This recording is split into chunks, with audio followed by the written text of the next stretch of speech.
Hello and welcome to the Grove. Today we'll be looking at VIEGO, the Ruined King. Arise, death, and greet the king who conquered you back.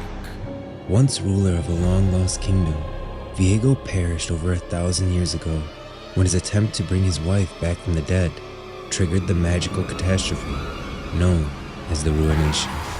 Transformed into a powerful, unliving wraith tortured by an obsessive longing for his centuries-dead queen, VIEGO now stands as the Ruined King, controlling the deadly harrowings as he scours Runeterra for anything that might one day restore her, and destroying all in his path as the black mist pours endlessly from his cruel, broken heart. VIEGO is a champion of the Shadow Isles.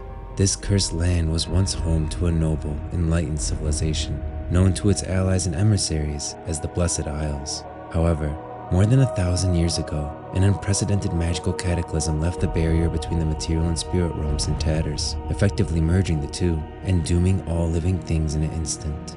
Now, a malevolent black mist permanently shrouds the Isles, and the earth itself is tainted by dark sorcery. Mortals who dare to venture to these dismal shores will slowly have their life force stolen away from them, which in turn attracts the insatiable, restless spirits of the dead. Those who perish within the mist are condemned to haunt this nightmarish place for eternity. Worse still, the power of the Shadow Isles appears to wax stronger with every passing year, allowing the most powerful specters to roam farther and farther across Runeterra. Few know of the kingdom to the east, far across the seas, whose name lies all but forgotten among the ruins that dot its shores. Fewer still know of its foolish young ruler whose love-struck heart was doomed to destroy it. Now, a grave threat to all, that man's name was, and is, VIEGO. The second son of a dynastic king, VIEGO was never intended to lead. Instead, he lived a life of comfort that made him complacent and selfish. Yet when his older brother died unexpectedly, VIEGO, who possessed neither the inclination nor the aptitude for rulership, suddenly found himself crowned.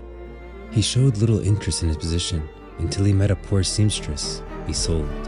So taken was he by her beauty that the young king offered her his hand in marriage, and thus, one of the most powerful rulers of the age was wed to a peasant girl. Their romance was enchanting, and VIEGO, who'd rarely shown interest in anyone other than himself, devoted his life to her. The two were inseparable. He scarcely went anywhere without Isolde, always lavishing gifts upon his queen, and his attention could seldom be broken when she was present. VIEGO's allies fumed, unable to interest him in governance, and with the nation beginning to unravel under his questionable rulership, some plotted in secret to end their new king's reign before it had begun. His nation's enemies, meanwhile, saw an opportunity to strike, and the vipers began to circle. Thus did an assassin's poisoned dagger one day come to VIEGO, but the king was well defended, and the dagger did not strike true, instead grazing Isolde. The toxin worked quickly, and Isolde fell into a ruinous torpor, while VIEGO could only watch in horror as his wife's condition grew ever more serious. Overwhelmed with fury and despair, he spent every last coin within his coffers trying to save her. But it was all for naught. Isolde perished in her bed, and VIEGO was consumed by madness. His search for an antidote became desperate. Crazed, unable to accept his wife's death, every treasure of the kingdom, every scrap of wealth, was sacrificed to his quest to return her to him. As the land fell into disarray, VIEGO hid himself away with Isolde's body, becoming hateful and violent.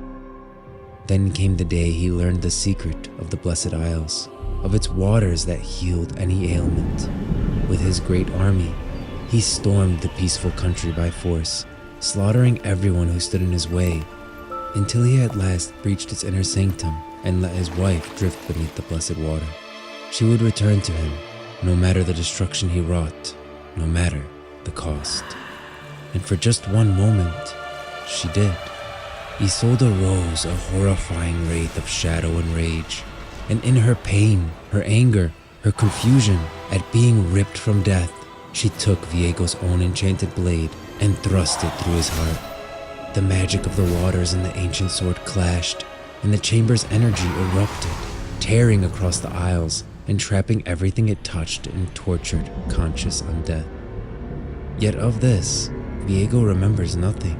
His country collapsed into ruin, great nations rose and fell, and in time, even his name was forgotten.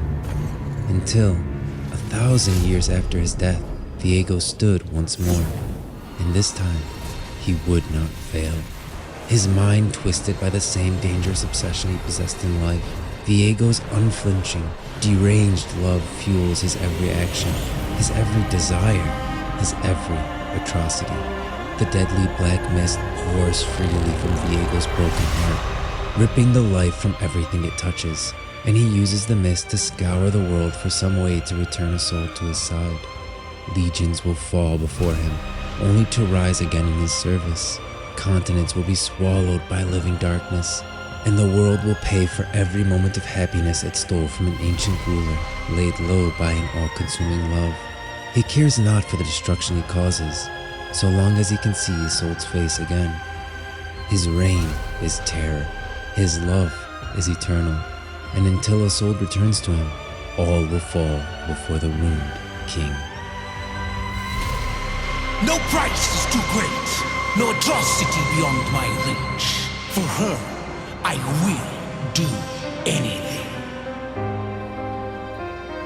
Submission or death for all who live. In the end, it matters not. I will see her face again. All this carnage, do you see? I do it for you. She waits for me beyond the mist.